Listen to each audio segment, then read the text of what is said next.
नमस्कार साथियों, मैं बालकृष्ण एक बार पुनः स्वागत करता हूं आप सभी का। साथियों, हमने सबसे पहले एडवांस मैथ की शुरुआत की थी, जिसके अंदर पहला चैप्टर हमने शुरू किया था अलजेब्रा बीजगणित। और इस चैप्टर के अंदर हमने जो पहली टाइप है x प्लस एक बटा एक्स प्रकार के प्रश्न, x प्लस एक बटा एक्स, इस प्रकार के प्रश्न हमने कंप्लीट पढ़ लिए हैं कि किस प्रकार से क्या मान दिया जाता है और क्या मान हमसे पूछा जाता है। तो लगभग 5-6 पार्ट में हमने इस टाइप को कवर किया था। यदि अगर आपने वो सारे प्रश्न नहीं देखे हैं, इस टाइप को अगर आपने नहीं देखा है, तो आप सबसे पहले वो सारी टाइप्स देखिए, उसके बाद अब आप टाइप सेकंड पे आइए। ठीक है साथियों, पहले आप उनको कवर कीजिए, उसके बाद आप टाइप सेकंड को पढ़ना।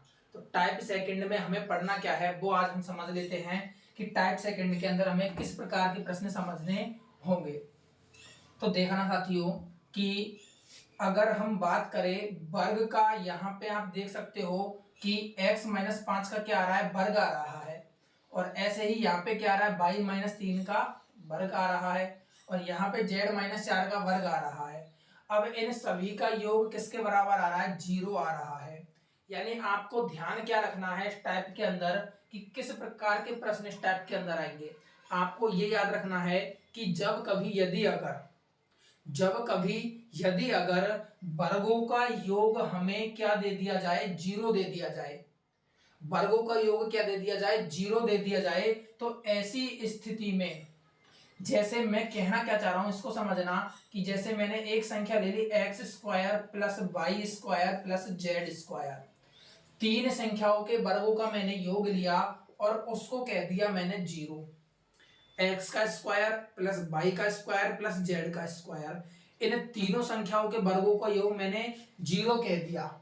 अब आप थोड़ा सा सोचिएगा कि अगर हम किसी संख्या का वर्ग करते हैं तो वो हमेशा पॉजिटिव रिजल्ट देती है, धनात्मक मान हमेशा धनात्मक मान देती है।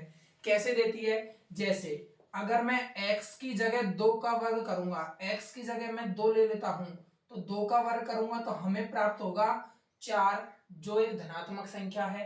और यदि अगर x का मान मैं -2 रख दूं और इसका वर्ग करूं तो -2 का वर्ग हमें क्या प्राप्त होगा, -2 का वर्ग भी हमें क्या प्राप्त होगा, 4 ही प्राप्त होगा।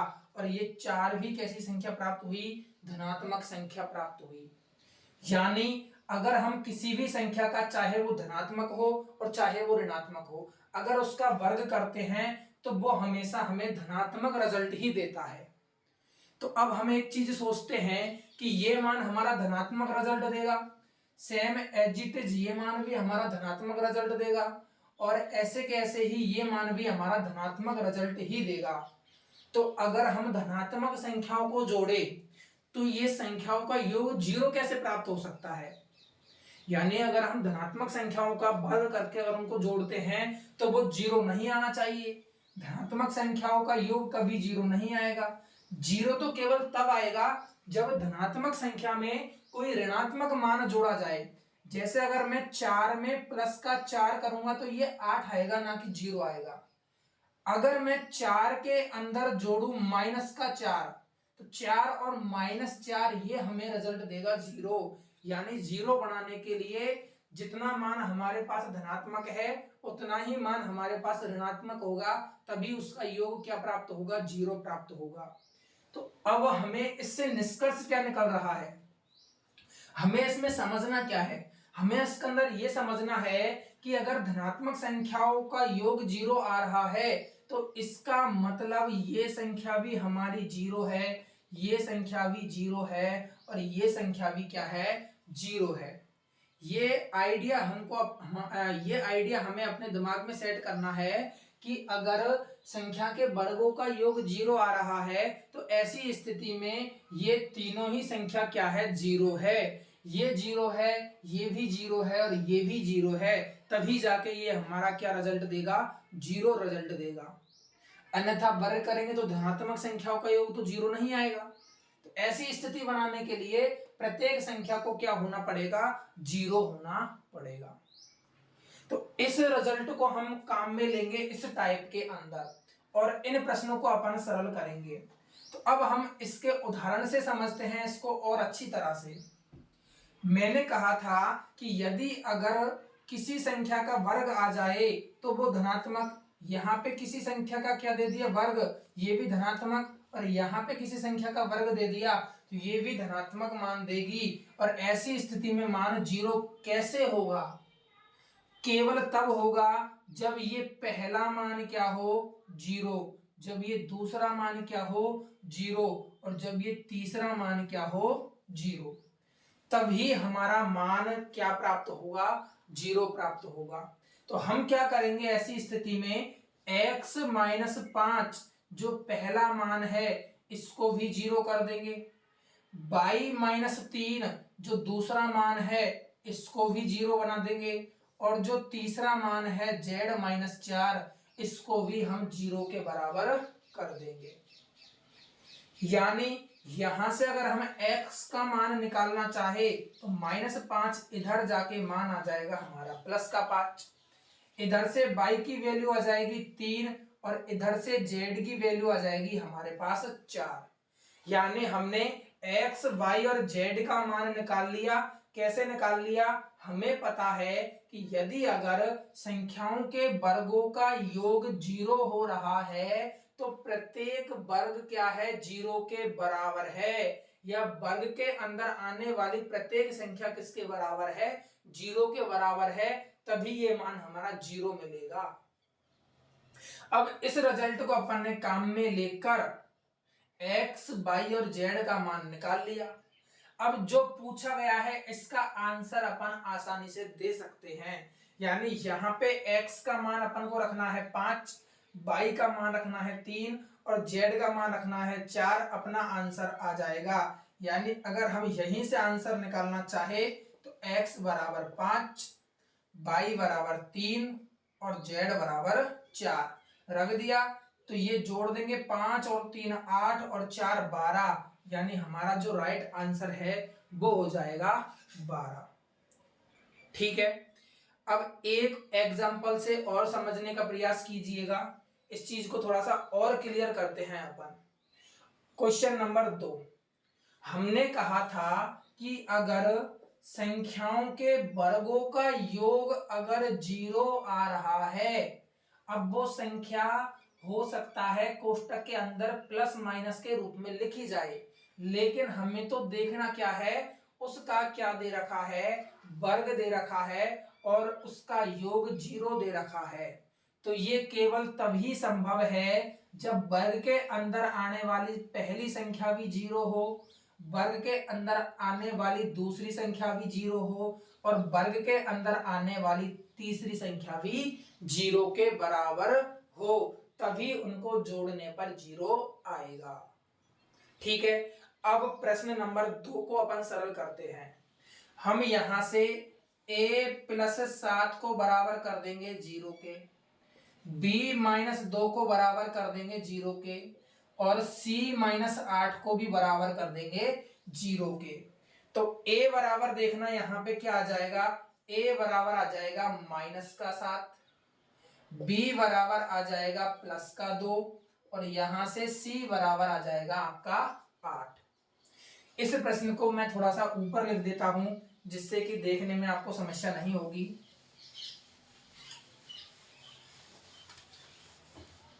यहां पे हमने पहले मान को 0 के बराबर कर दिया, दूसरे मान को 0 के बराबर कर दिया, और वर्ग के अंदर जो तीसरा मान आ रहा है उसको भी हमने 0 के बराबर कर दिया।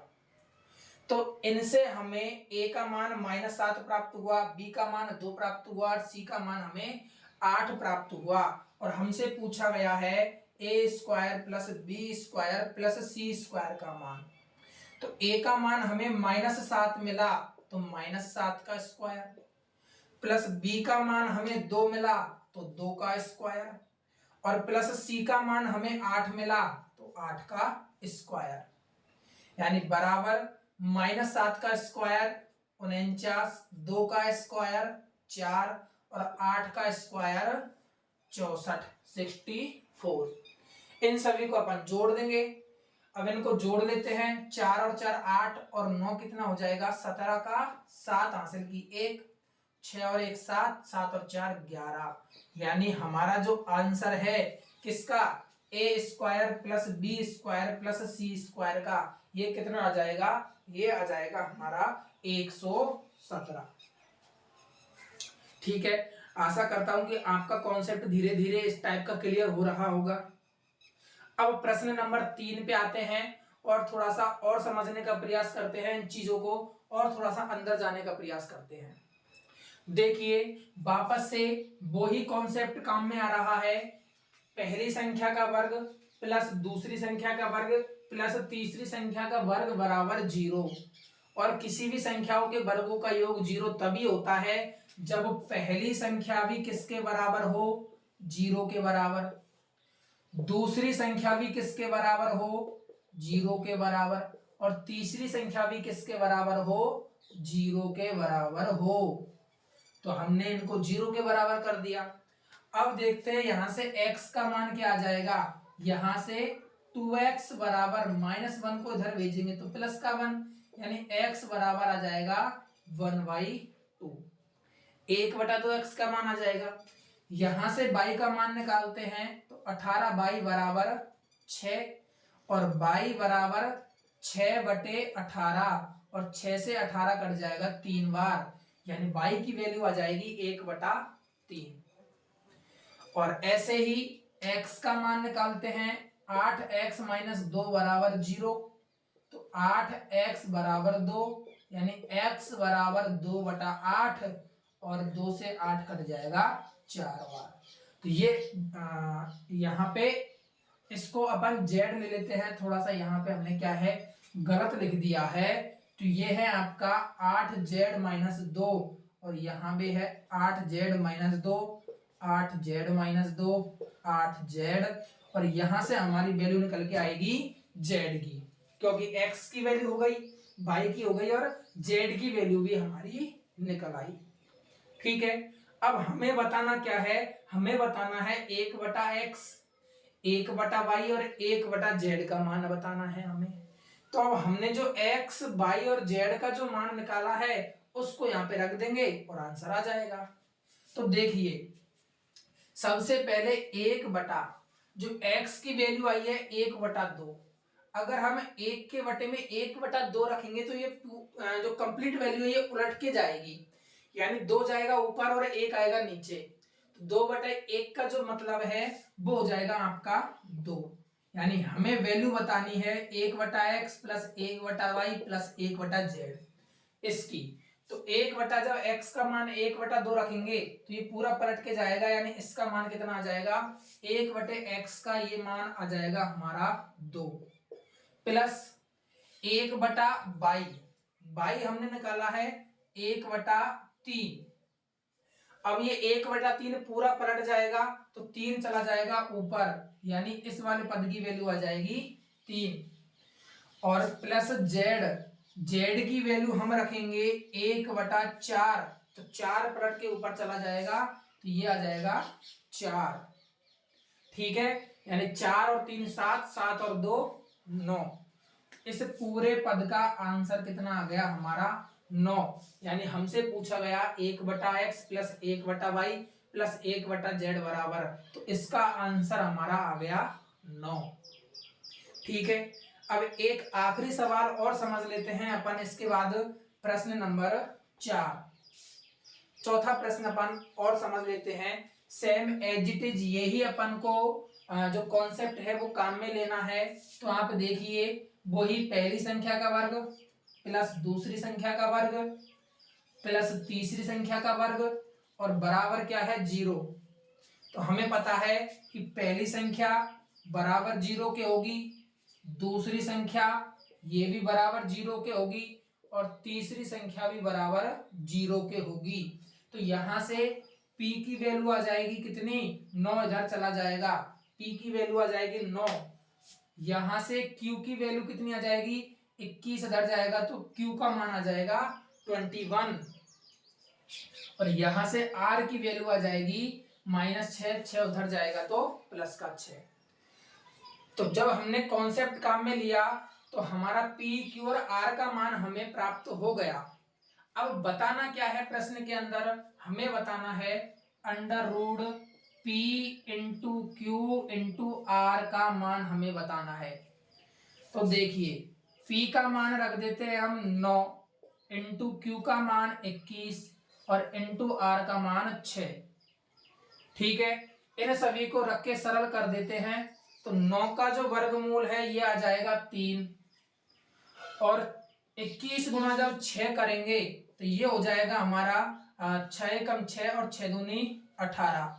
या फिर हम ऐसे कर लेते हैं इसको, 21 को तो लिख लेते हैं हम 7 गुणा 3 और 6 को लिख लेते हैं 3 गुणा 2।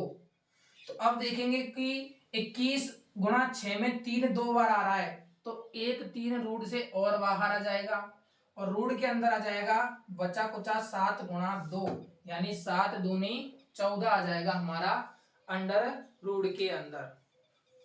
यानी एक बार फिर से समझ लीजिए, 9 का वर्गमूल आ गया 3 और 21 के हमने गुणनखंड कर दिए 7 तिया 21 और 6 को लिख दिया 2 गुणा 3। अब हमने देखा रूट के अंदर 3 2 बार आ रहा है, तो हमने उसको एक बार और बाहर निकाल लिया और फिर बचा कुचा मान 7 और 2 बचा, तो इनको मल्टीप्लाई करके रूट के अंदर 7 दूनी 14 एज इट इज छोड़ दिया। ठीक है, तो हमारा जो आंसर है वो आ जाएगा 3 तिया 9 अंडर रूट 14। ठीक है, इस प्रश्न का हमारा जो आंसर है वो कितना आ जाएगा 9 अंडर रूट 14। हो सकता है कि आपको इसको देखने में समस्या आ रही हो, इसको एक बार मैं इधर और सॉल्व करके दिखा देता हूं आपको, जिससे कि क्या है आपको ये अच्छी तरह से समझ में आ जाएगा। एक बार फिर से समझ लेना कि हमें वैल्यू बतानी थी P into Q into R, इसका मान हमें बताना था। तो हमने जो कॉन्सेप्ट था वो लगाया और पी क्यू आर की वैल्यू हमने निकाली थी। P का मान आया था कितना 9, Q का मान आया था 21 और R का जो मान है वो आया था हमारा 6। अब देखो आपको हमेशा करना क्या है कि जब रूट के अंदर कोई संख्या इस तरह से मल्टीप्लाई में आ जाती है तो आपको उनको गुणा करके उनका वर्गमूल नहीं लेना है, आपको यहीं पे उनके फैक्टर करने हैं, गुणनखंड करने हैं। अब अगर हम गुणनखंड करें तो उससे पहले हम 9 का तो वर्गमूल 3 ले लेते हैं और अंदर छोड़ देते हैं 21 गुणा 6 एज इट इज। अब हम जो संख्या रूट से बाहर नहीं आई उनके गुणनखंड करके देखते हैं। देखो 21 को लिख दिया 7 इंटू 3 और 6 को लिख दिया 3 इंटू 2। अब देखो रूट के अंदर 3 कितनी बार आ रहा है 2 बार आ रहा है, तो 2 बार में से जब रूट से बाहर लेंगे अपन तो वो 1 बार आ जाएगा। ठीक है, अंडर रूट के अंदर कोई संख्या 2 बार गुणा हो रही है यानी 3 तिया 9, तो 9 का वर्गमूल कितना हो जाएगा 3 हो जाएगा, तो वो रूट से बाहर 1 बार आती है। ठीक है, और 7 दूनी कितना हो जाएगा आपका रूट के अंदर 14, तो ये हो जाएगा आपका 3 तिया 9 अंडर रूट 14। तो इस प्रश्न का हमारा जो राइट आंसर है प्रश्न नंबर 4 का वो क्या हो जाएगा हमारा 9 अंडर रूट 14। ठीक है, तो एक बार आप इनको वापस से रिवाइज करके देखकर समझने का प्रयास करना। तब तक एक बार कंप्लीट इस चीज को मैं और थोड़ा सा आपको समझा देता हूं, प्रूफ रीडिंग करवा देता हूं आपकी तरह से मैं कि हमें करना क्या है। देखो इस टाइप को हमें एक बार वापस से समझने का प्रयास करते हैं। मैंने कहा कि जब किन्हीं संख्याओं का वर्गों का योग आपको बराबर दे दिया जाए 0, तो आपको पहले वर्ग के अंदर जो 0 है,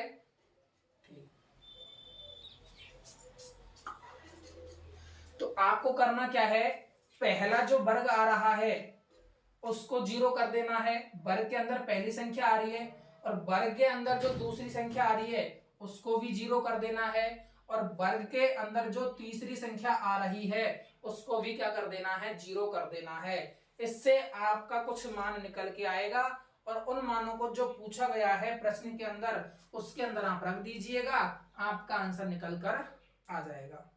ठीक है साथियों, आज इस टाइप में इतना ही। इस प्रकार के प्रश्न आपके ऐसे ही बनते हैं टाइप सेकंड के, इनको आप अच्छी तरह से समझकर प्रश्नों को सॉल्व करने का प्रयास करिए।